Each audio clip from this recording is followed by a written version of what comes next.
નર્મદા જિલ્લા ભાજપના બે દિગ્ગજ નેતાઓ સાંસદ મનસુખ વસાવા અને નાદોદના ધારાસભ્ય ડોક્ટર દર્શનાબેન દેશમુખ આમને સામને આવ્યા. નાદોદના ધારાસભ્ય ડોક્ટર દર્શનાબેન દેશમુખ પર આડકતરી રીતે સાંસદે કરેલા ભ્રષ્ટાચારના આક્ષેપનો પત્રકાર પરિષદ બોલાવી દર્શનાબેન દેશમુખે જવાબ આપ્યો હતો. ભ્રષ્ટાચારની વાત સાબિત કરે નહીં તો હું માનહાનિનો દાવો મનસુખ વસાવા સામે કરીશ તેવું પણ તેમણે જણાવ્યું હતું. ઉલ્લેખનીય છે કે સાંસદે 7મી ડિસેમ્બરના રોજ એક નામાપત્ર બાબતે પ્રેસ કોન્ફરન્સ કરી હતી, જેમાં નાદોદના ધારાસભ્ય ડોક્ટર દર્શનાબેન દેશમુખ પર આડકતરી રીતે ભ્રષ્ટાચારના આક્ષેપ કર્યા હતા. જે બાબતે પત્રકાર પરિષદમાં ડોક્ટર દર્શનાબેન દેશમુખે જવાબ આપતા જણાવ્યું હતું કે ભ્રષ્ટાચારની વાત છે તે સાબિત કરે નહીં તો હું માનહાનિનો દાવો મનસુખભાઈ વસાવા સામે કરીશ. કોર્ટમાં જવાનું થશે તો મનસુખ વસાવા સામે હું કોર્ટમાં પણ જઈશ. મનસુખ વસાવાની સામે દર્શનાબેન દેશમુખ ધરણા પર બેસવાના હતા, પરંતુ પ્રદેશમાંથી સૂચના મળી એટલે ધરણા રદ કર્યા હોવાનું જણાવ્યું હતું. દર્શનાબેને આશ્ચર્ય વ્યક્ત કરતા જણાવ્યું હતું કે મનસુખ વસાવા મને ધારાસભ્ય તરીકે સ્વીકારતા જ નથી. ધારાસભ્ય રોષ વ્યક્ત કરતા કહ્યું હતું કે હું જ્યારથી ધારાસભ્ય બની છું ત્યારથી જ મારા પર મનસુખ વસાવા આક્ષેપ કરતા આવ્યા છે. મનસુખ વસાવા મારા વિશે બેફામ વાણી વિલાસ કરતા હંમેશા આવ્યા છે. હું પણ ભાજપની જ દીકરી છું, તો સિનિયર સાંસદ તરીકે આવો મારા વિશે વાણી વિલાસ ના કરવો જોઈએ એવી પણ સલાહ આપી હતી. દર્શનાબેને વધુમાં જણાવ્યું હતું કે મારી પાસે પણ આવા નામાપત્રો આવે છે, પણ અમે એને કચરામાં નાખી દઈએ છીએ. એના પર અમે કોઈ ટિપ્પણી કરતા નથી. મનસુખ વસાવા બાબતે મેં પ્રદેશ સુધી રજૂઆત કરી છે એમ દર્શનાબેને જણાવ્યું હતું. મનસુખ વસાવાને મારા માટે કોઈ પ્રશ્ન હોય તો યોગ્ય ફોરમમાં વાત કરવી જોઈએ. કેટલાય સમયથી હું મૌન હતી, પણ આવી વાણી વિલાસના કારણે મારે આજે મૌન તોડવું પડ્યું છે. હવે જો કાયમ મનસુખ વસાવા કંઈ પણ બોલશે તો મારે જવાબ આપવો પડશે. સાંસદ વારંવાર મારા પરિવારને બદનામ કરવાનું કામ કરે છે, એ નહીં ચલાવી લેવાય. અમે સંસ્કારી છે. મનસુખ વસાવા હવે જે કાંઈ બોલશે તેનો જવાબ આપીશું. વડીલ તરીકે સાંસદ વાહિયાત વાતો કરે છે તે દુઃખદાયક છે. દર્શનાબેનના સાંસદ સામેના નિવેદન બાદ ભરૂચ નર્મદાનું રાજકારણ ગરમાયું છે. ત્યારે આટલા વિકાસની સાથે સાથે મારા જ વિસ્તારમાં ભરૂચના એક સાંસદ મનસુખભાઈ વસાવાજી કે જેઓ મારા માટે વાણી વિલાસ કરી રહ્યા છે, ખોટા શબ્દોનો પ્રયોગ કરીને મારી પ્રતિષ્ઠાને હાનિ પહોંચાડી રહ્યા છે અને સાથે સાથે આરોપો આક્ષેપો લગાડીને હું પોતે એક ધારાસભ્ય છું એ જાણતા હોવા છતાં પણ મારી ઉપર ગમે તેવા શબ્દોનો પ્રયોગ કરી રહ્યા છે. ત્યારે હું એમને કહેવા માંગુ છું કે એમણે થોડા સમય પહેલા એમણે કહ્યું હતું કે હું ચૈતરભાઈ વસાવાને સમર્થન કરું છું, પરંતુ મારે એમને કહેવું છે કે જે ડેડિયાપાડાના ધારાસભ્યશ્રીની વાત કરે છે એ તો એમના ભાણિયા થાય છે અને એ પોતે સમર્થન કરે છે એવું એમણે એક વિડીયોના માધ્યમથી સમગ્ર સમાજને સમગ્ર લોકોને એ જણાવ્યું છે. ત્યારે એમનો પોતાનો ફેમિલી મેમ્બર હોય અને એમના પરિવારનો વ્યક્તિ હોય એ પોતે સ્વીકારે છે કે હું સમર્થન કરું છું, તો મારા પર એવા ખોટા આરોપો લગાવવાની એમને શું જરૂર પડી? એવી કઈ પરિસ્થિતિનું નિર્માણ થયું કે એમને મારા ઉપર આરોપો લગાવવા પડે છે? મારો વિધાનસભા ક્ષેત્ર છોટાઉદેપુર લોકસભામાં આવે છે અને મારા વિસ્તારમાં જુનારાજ ગામમાં જે ચૈતરભાઈ વસાવાએ જે પદયાત્રા કરી હતી એ જુનારાજ ગામનો રોડ પણ માન્ય મુખ્યમંત્રી ભૂપેન્દ્રભાઈ પટેલની સરકારમાં મંજૂર થયો છે. એ રોડનું કામ પણ ચાલુ હતું, પરંતુ આજ આપ પાર્ટીના કેટલાક લોકોએ આઈટીઆઈ કરીને આ રોડને નહીં થવા દેવા માટે અને રોડને કામ અટકાવવા માટેના પ્રયત્નો કર્યા હતા. આ જ્યારે પદયાત્રા કરવા માટે આવી ત્યારે મારે મનસુખભાઈ સાહેબને એટલું પૂછવું છે કે જુનારાજ એ એમનું ગામ છે, એ ગામનો સરપંચ, એ ગામના તાલુકા પંચાયતના સદસ્ય એ બધા જ એમના પરિવારના છે, ગોપાળભાઈ, જિગ્નેશભાઈ અને કલ્પેશભાઈ. જ્યારે કોઈક વિરોધ પાર્ટીનો વ્યક્તિ ગામમાં જઈને પદયાત્રા કરે અને એનું જે આયોજન થાય તો શું એમને નહીં જાણવા હોય? એમને કોઈ જાણકારી નહીં મળી હોય એમને આ વિષયમાં?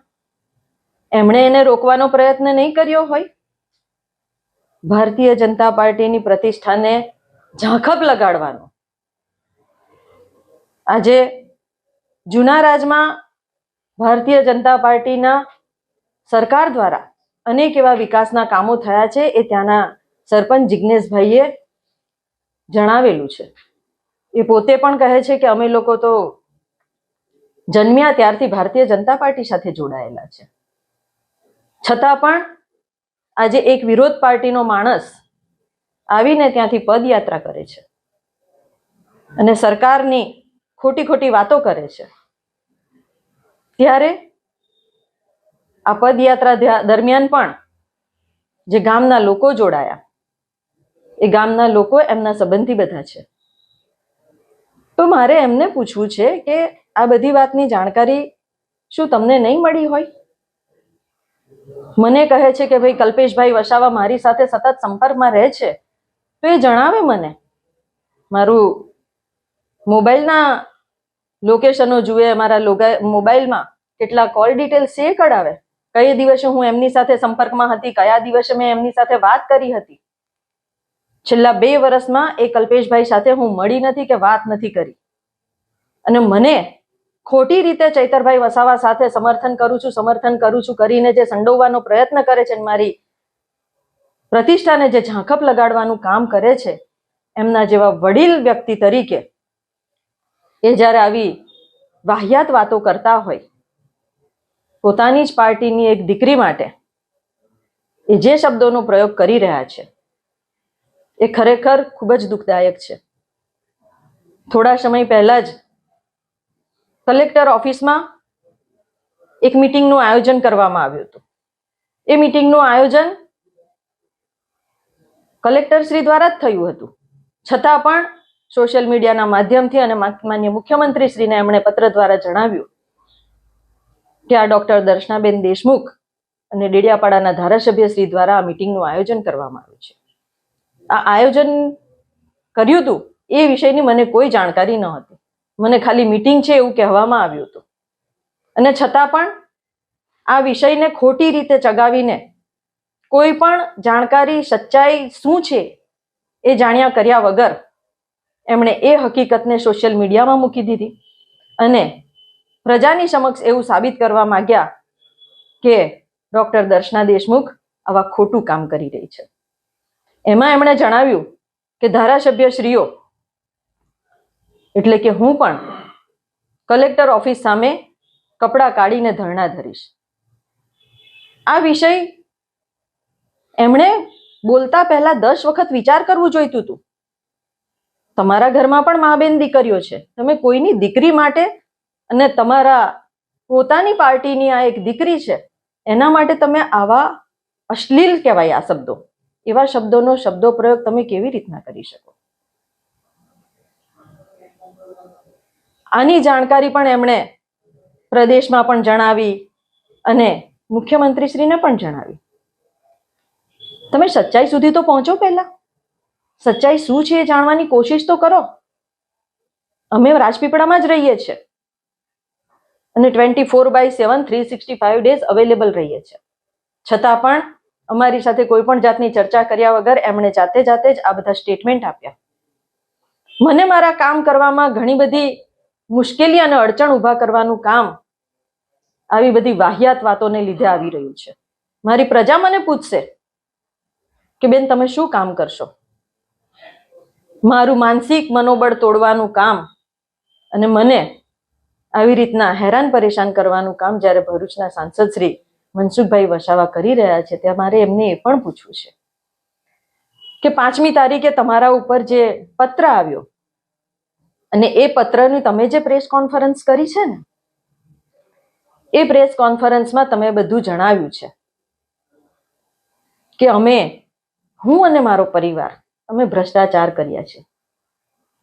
ત્યારે મારે એમને એવું કહેવું છે કે તમે જે પત્રની વાત કરો છો એ પત્રની મેં માહિતી કલેક્ટર ઓફિસમાં આપી હતી.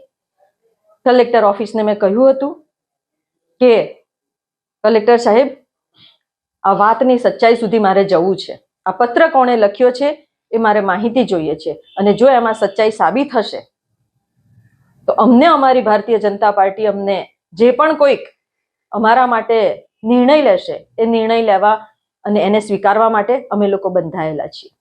પણ આપ એસપી સાહેબને કહો અને આ વિષયને લઈને એની પૂરેપૂરી જાણકારી, આ પત્ર ક્યાંથી લખાયો, કોણે લખ્યો, કોણે ક્યાં પોસ્ટ કર્યો, એ બધી જ વિષયની માહિતી અમને મળે એ અમારા માટે ખૂબ જ જરૂરી છે. અને એના માટે અમે સાહેબને એ પણ કહ્યું હતું કે અમને 3-4 દિવસની અંદર આ વિષયને લઈને અમને તમે માહિતી પૂરી પાડજો. પરંતુ ગઈકાલે જ કલેક્ટર સાહેબનો પણ ફોન આવ્યો. રાત્રે 9, 9:30 ની વચ્ચે એમનો ફોન આવ્યો મને અને કહ્યું કે બેન, આ વિષયમાં અમે તપાસ કરી શક્યા નથી હજુ, એટલે તમે આવતીકાલે ધરણા પર ન બેસો, થોડા દિવસ જવા દો. મેં કીધું કંઈ વાંધો નહીં સાહેબ, જેવું તમે કહેશો તેવું, તમે તપાસ ચાલુ કરો. સાથે સાથે પ્રદેશના શ્રેષ્ઠ નેતૃત્વનો પણ અને જિલ્લાના મારા પૂર્વ અધ્યક્ષ એમનો પણ મને ફોન આવ્યો કે બેન, આપણે હમણાં ધરણા ન કરશું. એટલે ગઈકાલ રાતથી જ આ ધરણા કરવાનો કાર્યક્રમ અમે કેન્સલ રાખ્યો હતો.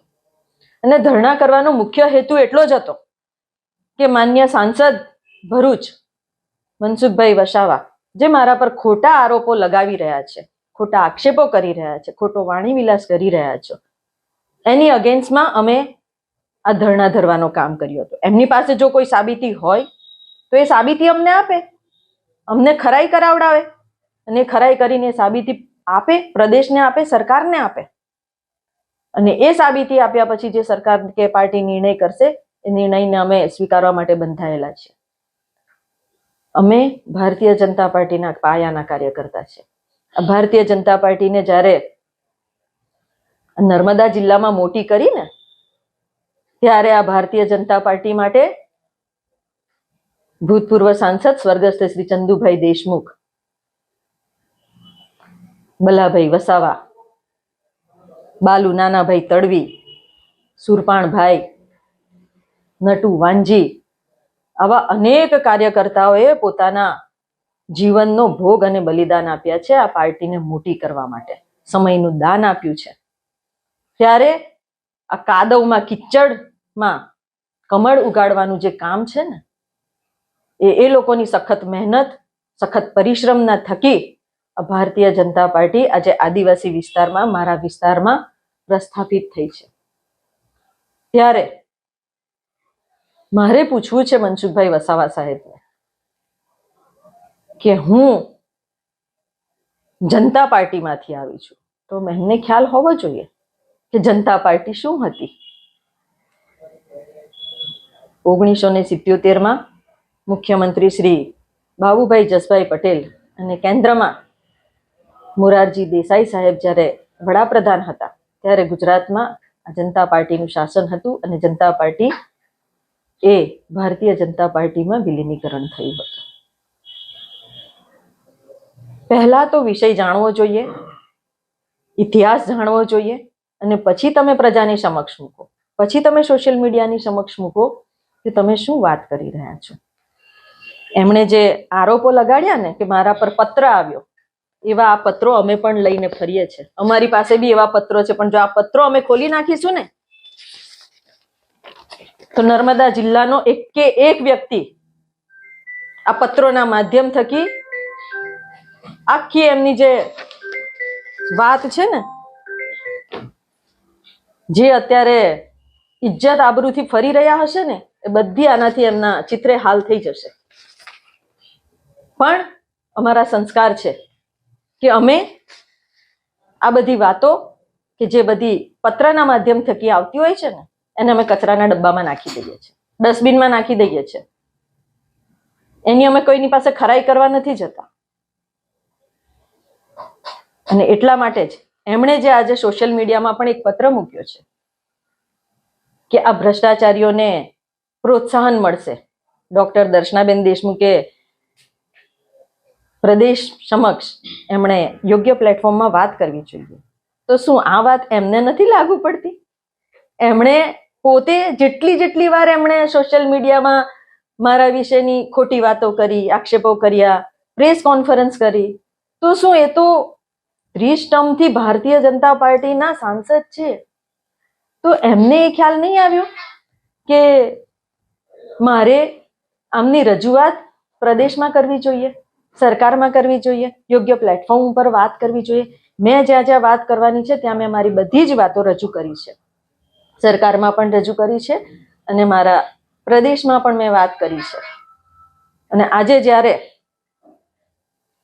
એવી પરિસ્થિતિનું નિર્માણ થયું કે મારે જવાબ આપવો જોઈએ, ત્યારે મારે આ મોઢું ખોલવું પડે છે. બાકી મને મારા કામ કરવામાં ઇન્ટરેસ્ટ હોય છે, મારા પ્રજાહિતના કામ કરવામાં ઇન્ટરેસ્ટ હોય છે. અને મારા માટે, મારા વિસ્તારની મારી જનતા મારા માટે દેવ સમાન છે. એમનું નાનામાં નાનું કામ જો હું કરું ને તો મારા હૃદયને જેટલો આનંદ થાય છે ને એટલો આનંદ મને બીજે ક્યારેય નથી થતો. અને હું એક ડોક્ટરના વ્યવસાય સાથે સંકળાયેલી ધારાસભ્ય છું.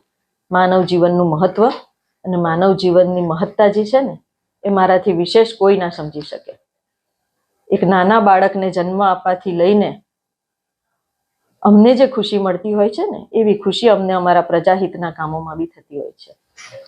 અમારા વિસ્તારના વર્ષો જૂના પ્રશ્નો એવા પણ હતા કે જેમાં કરજણ ડેમ બંધાયા પછી જે જમણા કાંઠાની કેનાલ છે, કેનાલના વર્ષો જૂના પ્રશ્નોમાં સરકારની સાથે માધ્યમ થકી એ લોકોને વળતર મળ્યું છે. જે થોડા લોકોને બાકી છે એમના ડોક્યુમેન્ટેશન પુરવાર અને વેરિફિકેશન થઈ જશે એટલે એમને પણ એ મળી જશે. તો આટલી બધી બાબતોમાં મનસુખભાઈને મારા પ્રત્યે જ કેમ આટલો બધો નફરત અને રોષ છે? વિધાનસભા તો મારી એમનામાં આવતી પણ નથી. હમણાં જ થોડા દિવસ ઉપર એક ઘટના એવી પણ બની કે જેમાં મારા ભાઈ પર એમણે FIR કરાવડાવી. આખી ઘટનાનું સમાધાન થઈ ચૂક્યું હતું, છતાં પણ રાત્રે 11:30 વાગે એમનો વિસ્તાર નથી તો એમણે વચ્ચે પડવાની ક્યાં જરૂર હતી? પણ છતાં પણ અનેક લોકો એના સાક્ષી છે. પરંતુ મારા ભાઈ ઉપર FIR કરાવડાવી અને અમે જ્યારે ફરિયાદ આપી તો એ ફરિયાદ નહીં લેવા માટે અને ફરિયાદની FIR નહીં કરવા માટે એમણે પોલીસને દબાણ કર્યું. અને આજે પણ અમારી એ પોલીસ ફરિયાદ લેવામાં નથી આવી. તો શું મારા વિસ્તારમાં હું ધારાસભ્ય છું તો મારે શું કામ કરવા માટે એમની પરમિશન લેવાની છે? એ કે એ પ્રમાણે મારે કામ કરવાનું છે? પ્રજાહિતના કામો કરવા માટે શું અમને નોલેજ નથી? તો એ કયા રોષ અને કઈ નફરત અને કયા અમારી સાથે દુશ્મની કાઢે છે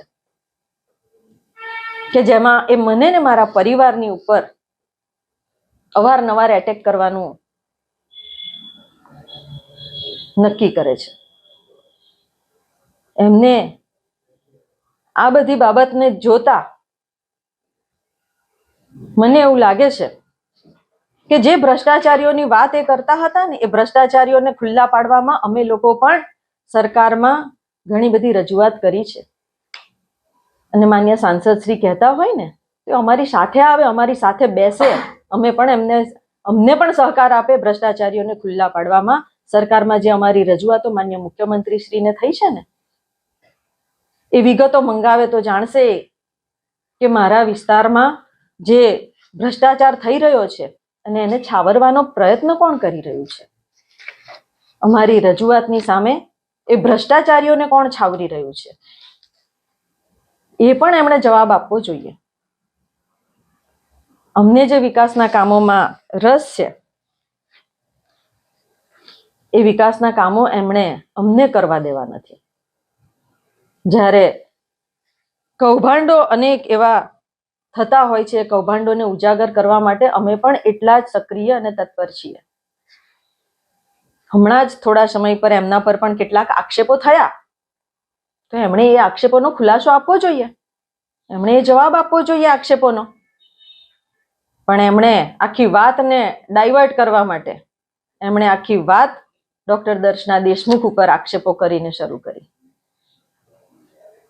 તમે તમારી સચ્ચાઈ સાબિત કરવા માંગતા હોય તો તમારી પર જે આરોપો થયા છે, વિરોધ પક્ષના લોકોએ જે આક્ષેપો કર્યા છે એ આક્ષેપોનું તમે પણ ખંડન કરો અને જવાબ આપો. અમે તો ખુલ્લેઆમ કહેવા તૈયાર છે કે અમારા ઉપર જે આક્ષેપો થયા છે ને એ આક્ષેપોની તપાસ સરકાર બી નીમે અને પ્રદેશ પણ નીમે. અને અમારી પાસે જે લોકોની અમારી પાસે રજૂઆતો છે ને એ રજૂઆતોના અમારી પાસે બી પુરાવા છે. દરેક વાતનો અમારી પાસે પુરાવો છે. જ્યારે પાર્ટી અમને એમના પ્લેટફોર્મ પર અને એના ફોરમમાં બેસાડીને અમને પૂછશે ત્યારે અમે પણ અમારી આ બધા જ જે અમારી પાસે પુરાવાઓ છે એ પુરાવાઓ અમે રજૂ કરીશું અને એ પુરાવાના આધાર ઉપર પાર્ટી નક્કી કરશે. ભ્રષ્ટાચારની વાતોમાં ધારાસભ્ય તરીકે પહેલો જ મહિનો હતો અને મનસુખભાઈએ અમારા ઉપર આક્ષેપ કર્યા હતા અને એ આક્ષેપનો સિલસિલો એમણે ચાલુ જ રાખ્યો છે. એમને એવું છે કે હું મારા જિલ્લાના ધારાસભ્યોને નથી કહી શકતો, પણ નર્મદા જિલ્લો તો નાનો છે, એમાં એક જ ધારાસભ્ય છે છોટાઉદેપુરના, એટલે એમના સામે હું મારું બળ અને મારી તાકાત બતાવી દઉં. પણ અમે સ્વર્ગસ્થ ચંદુભાઈ દેશમુખના પરિવારના લોકો છીએ, એમના પરિવારના સંતાન છીએ. મારા પિતાએ આ ભારતીય જનતા પાર્ટીમાં રહીને ખૂબ જ સંઘર્ષ બી કર્યો છે, સફળતા બી મેળવી છે અને પ્રજાલક્ષી કામો કરીને નામના પણ મેળવેલી છે. અને એમને જે સંસ્કાર અમને આપ્યા છે એ સંસ્કારના આધારે અમે કામ કરી રહ્યા છે. પરંતુ અમારી સામે જો કોઈ ખોટી વાતો કરશે અને અમને બદનામ કરવાના જે કારસા રચશે તો અમે એને નહીં ચલાવી લઈએ. હવે પછીથી જ્યારે જ્યારે પણ મનસુખ વસાવા અમારી સામે કંઈ પણ બોલશે ને તો એનો અમે જવાબ જોરદાર આપીશું. કારણ અત્યાર સુધી અમને એવું હતું કે અમે પ્રજાના કામો કર્યા કરીએ, શાંતિથી કર્યા કરીએ. આ વડીલ છે, ગમે તેમ બોલે છે તો આપણે એને આંખ આડા કાન કરતા હતા. પણ હવે જવાબ આપવાનો સમય પાકી ગયો છે. ભગવાન કૃષ્ણએ પણ કહ્યું છે કે અસત્યની સામે લડાઈ લડવી જ પડે તો જ સત્ય ઉજાગર થાય. અને અમારી આ જે લડાઈ છે એ લડાઈમાં મનસુખભાઈ વસાવા સાહેબ જે રીતના અમને ટાર્ગેટ કરી રહ્યા છે એનાથી નુકસાન ડોક્ટર દર્શના દેશમુખને કંઈ નથી થવાનું. હું તો આ 5 વર્ષની ધારાસભ્ય છું, પણ આપના માધ્યમ થકી એક વાત ચોક્કસ કહેવા માંગીશ કે હું હોઉં કે ન હોઉં, પરંતુ મારા વિસ્તારમાં ભારતીય જનતા પાર્ટીના પરચમને અમે ક્યારેય ઝાંખો નહીં પડવા દઈએ. ચાહે કોઈ બી આવે, પણ અમે પ્રજાને આ સરકારની યોજનાઓ થકી અને અમારા કાર્યો થકી ભારતીય જનતા પાર્ટીની સાથે રહે એ માટેના અમારા પ્રયત્નો આનાથી હવે વધુ સક્રિય બની જશે. અમારો પ્રજા સંપર્ક હવે વધુ સક્રિય બની જશે અને જે લોકો અમારા વિસ્તારમાં ઘૂસણખોરી કરી રહ્યા છે ને એ લોકોને પણ આપના માધ્યમથી એક મેસેજ છે કે આવો હવે તમે બી અમારા વિસ્તારના એક બી વિસ્તારમાં અમે તમને ઘૂસવા નહીં દઈએ. તમે તમારી તાકાત બતાવો, અમે તમને અમારી તાકાત બતાવીશું. અને ભારતીય જનતા પાર્ટીએ અમને જે મોટા કર્યા છે તો અમે જે ભારતીય જનતા પાર્ટીના ઋણી છીએ અને ભારતીય જનતા પાર્ટીને મજબૂત કરવાનું અમારે જે કામ કરવાનું છે ને એ અમે બમણા વેગથી કરીશું. અને એના માટે કોઈ પણ આવે પણ અમે એની સામે અડીખમ ઊભા રહીને અમે અમારી તાકાત બતાવીશું અને ભારતીય જનતા પાર્ટીને વધુ મજબૂત કરીને આ જિલ્લામાં અમે વધુ જોરદાર રીતે ભારતીય જનતા પાર્ટીને સ્થાપિત રાખીશું. કારણ કે આજે વર્ષોથી લોકોએ જે વિશ્વાસ ભારતીય જનતા પાર્ટીએ રાખ્યો છે ને એને કાયમ રાખવાનું કામ અમે કરવાના છીએ અને એ કામ અમારું સતત ને સતત પ્રગતિમાં રહીને ચાલુ જ રહેશે. અને અમારી સરકાર જે આજે આદિવાસી સમાજ માટે કામો કરી રહી છે એ આદિવાસી સમાજ માટેના કામો, એમના ઉત્થાન માટેના કામો ના કોઈએ ભૂતકાળમાં કર્યા છે અને ના કોઈ ભવિષ્યમાં કરી શકશે, પરંતુ સમાજને આગળ લાવવા માટે જે ભારતીય જનતા પાર્ટી કામ કરી રહી છે એ કામોને લીધે આજે આદિવાસી સમાજ વડાપ્રધાન નરેન્દ્રભાઈ મોદીને એટલા જ દિલથી ચાહે છે અને એટલા જ દિલથી એમના હૃદયમાં સ્થાન છે. ત્યારે અમે આપના માધ્યમ થકી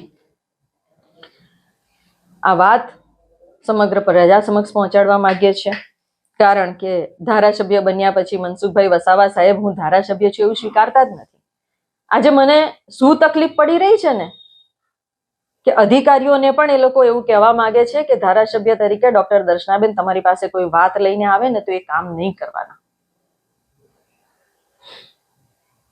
આજે 70,000 કરતા વધુ લોકોએ મારા પર ભરોસો મૂકીને મને જનપ્રતિનિધિ બનાવી છે, તો મારે પ્રજાના કાર્યો કરવા માટે એમની થોડી પરવાનગી લેવાની છે. છતાં પણ અનેક એવા કાલાવાલા કરીને પણ અધિકારીઓ પાસે અમે અમારા કામ કરાવીએ છીએ અને અમે અમારા સંબંધોમાં સાચા અને ખરા ઉતરીએ છીએ.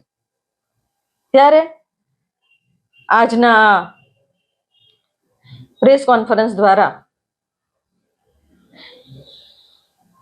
માન્ય સાંસદ શ્રીએ જે અમારી પર આરોપો લગાવ્યા છે એ આરોપોનું એ ખંડન કરે, એની સાબિતી આપે અને જો એ સાબિતી ન આપી શકે તો આવનારા દિવસોમાં એમની સામે હું માનહાનિનો દાવો પણ કરીશ કે જો તમે એ પુરવાર નથી કરતા તો તમને કોઈ અધિકાર નથી, તમને કોઈ બોલવાનો એવો અધિકાર નથી કે હું ભ્રષ્ટાચારી છું.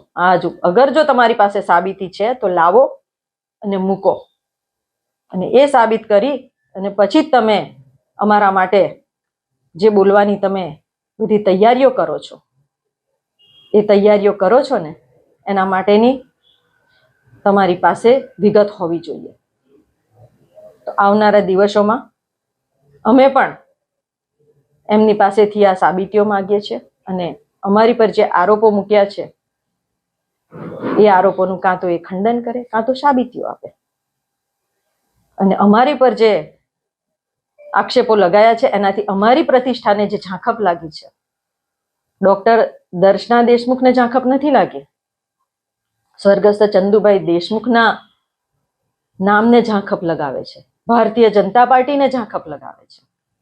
અને એટલા માટે અમે એમને કહીએ છીએ કે તમારી પાસે જે બી કોઈ સબૂત હોય ને એ લઈને આવો, નહીં તો અમે પણ કોર્ટમાં જવા તૈયાર છીએ અને અમે તમારી સામે માનહાનિનો દાવો કરવાના છે. કેમ કે તમે જો એવું સમજતા હોય કે તમારી ઇજ્જત છે ને અમારી ઇજ્જત કાંઈ નથી, પણ એક સ્ત્રીના જ્યારે સ્વમાન અને સ્વાભિમાનને જ્યારે ઠેસ લાગે ને ત્યારે ઇતિહાસ પણ ગવાહ છે કે શું પરિસ્થિતિઓનું નિર્માણ થાય છે. આભાર. બેન, તમે એક પત્રની પણ વાત કરી છે, એમાં કયા કયા એવા નામો છે કે જેને લઈને આપણે વાત કરી? ઘણા એવા નામો છે, નનામો પત્ર છે. એટલા માટે એ જેવી રીતના એમની પર જે નનામો પત્ર આવ્યો છે એવી જ રીતના મારી પાસે પણ એવા નનામા પત્રો આવ્યા છે. પણ મેં તમને ના કહ્યું કે એવા પત્રોને અમે ધ્યાન જ નથી રાખતા. એવા પત્રોનું અમારે જો લોકોને જણાવવું હોય તો અમે જણાવીએ તો ઘણા બધા લોકોની ઇજ્જત આબરૂને ઠેસ પહોંચે એવું છે. પણ અમારે અમે સંસ્કારી માણસો છીએ, અમારે લોકોની ઇજ્જત આબરૂને ઠેસ પહોંચાડવાનું કામ નથી કરવું. તમારા બેના ગજગ્રહની વચ્ચે ભારતીય જનતા પાર્ટી ક્યાં હશે ચૂંટણી વખતે? ભારતીય જનતા પાર્ટીને કોઈ નુકસાન નહીં થાય એની અમારા તરફથી પૂરેપૂરી ગેરંટી છે. અમે ભારતીય જનતા પાર્ટીને આનાથી વધુ મજબૂત કરીશું. બેન, ખાસ કરીને જે બીજેપીની અંદર જે આ એક જાતનો ખટરાક જે ચાલે છે, સાંસદે આરોપ મૂક્યો, હવે તમે પણ પત્રકાર પરિષદ કરી, પરંતુ આ બધાની વચ્ચે જે ભારતીય જનતા પાર્ટીને થોડા દિવસોમાં સ્થાનિક સ્વરાજની ચૂંટણી આવનાર છે ને વિધાનસભાની ચૂંટણી અન્ય ચૂંટણી આવનાર છે, તો આ બધાના લીધે બીજેપીને નુકસાન થશે. કારણ કે બે મોટા નેતા જ્યારે એકબીજા પર આક્ષેપ પ્રતિ આક્ષેપ કરે ત્યારે સ્વાભાવિક છે કે કાર્યકરો પછી ક્યાં જશે? તમારી વાત એકદમ સાચી છે. ભારતીય જનતા પાર્ટીના જ્યારે બે નેતાઓ આક્ષેપ પ્રતિ આક્ષેપ કરે છે તો એમણે જ્યારે આ વાત મૂકી તો એમણે પણ પાર્ટીના ફોરમમાં રહીને વાત કરવા જેવી હતી. મને પણ પૂછવાની ખાલી ફોન કરીને બી વાત કરી હોત કે બેન આમાં આ વિષયમાં શું સ્થિતિ છે, શું વાત છે, જરા આપણે ચર્ચા કરી લઈએ. પણ એમણે એ નિયમ તોડ્યો છે. એમણે પોતાની રીતે મનમાની રીતે એમણે પોતે આખું સોશિયલ મીડિયા અને પ્રેસ કોન્ફરન્સના માધ્યમથી વાત કરી છે, તો મારે જવાબ તો આપવો જ પડે. અને ભારતીય જનતા પાર્ટીને નુકસાન અમે ક્યારેય નહીં થવા દઈએ. દર્શનાબેન અત્યાર સુધી મૌન હતા, આજે મૌન તોડવું પડ્યું? હા, અત્યાર સુધી મૌન એટલા માટે હતા કે માન્ય સાંસદ શ્રી કદાચ થોડા વિવેક રહે અને વિવેક બુદ્ધિથી પોતાનું કામ કરે. પણ હવે પરિસ્થિતિ એવી આવી કે અવારનવાર મહિનો થતો નથી અને એક સોશિયલ મીડિયામાં પ્રેસ કોન્ફરન્સ કરવાનું, સોશિયલ મીડિયામાં એક પત્ર વાયરલ કરવાનું, આના લીધે એવું લાગ્યું કે હવે અમારે જવાબ આપવો પડશે. અને એટલા માટે આજની આ પ્રેસ કોન્ફરન્સના માધ્યમથી એમને જવાબ પહોંચતો કર્યો છે. જો આ લેટર છે, આ લેટર છે નનામો લેટર છે, પણ આવા લેટર અગાઉ પણ અવારનવાર આવતા રહ્યા છે, પણ છતાં હું આટલું બોલ્યો છે.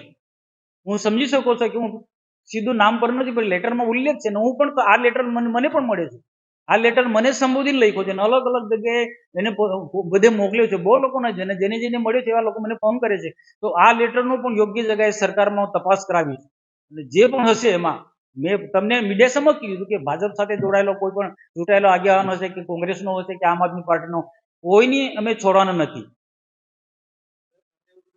તો આ તમને બધાને ખબર છે, હું કહી શકું છું આમાં ઘણા બધા પ્રશ્નો ઉભા થઈ શકે કે એમાં બધી જ રીતના પુરાવા પણ જોઈએ, બધી રીતના પુરાવા પણ છે. જ્યારે જે આ જે મેં તમને પત્ર તમારી પાસે છે એ મારી પાસે પણ છે, અને હું આ પ્રદેશમાં હું જાણું છું 1-2 દિવસમાં એક વરિષ્ઠ નેતા છે, એમની ગાઈડલાઈન લઈ અને ફરી તમને પત્રકાર પરિષદ બોલાવીને જે પણ હશે તે, કારણ કે જે પત્ર લખ્યો છે તમને ખ્યાલ છે કે નામ છે બધાના આખા પત્રની અંદર, પણ એમાં સહી નથી.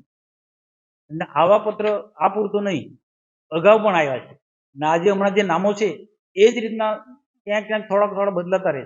પણ એ જે બી હશે તે, પણ આ પ્રકારનો જે નર્મદા જિલ્લાની અંદર એક બધાને મિલીભગતથી એ પ્રકારનો એક ભ્રષ્ટાચાર ચાલે છે, તોડપાણી થાય છે, એ મારે અટકાવવું છે.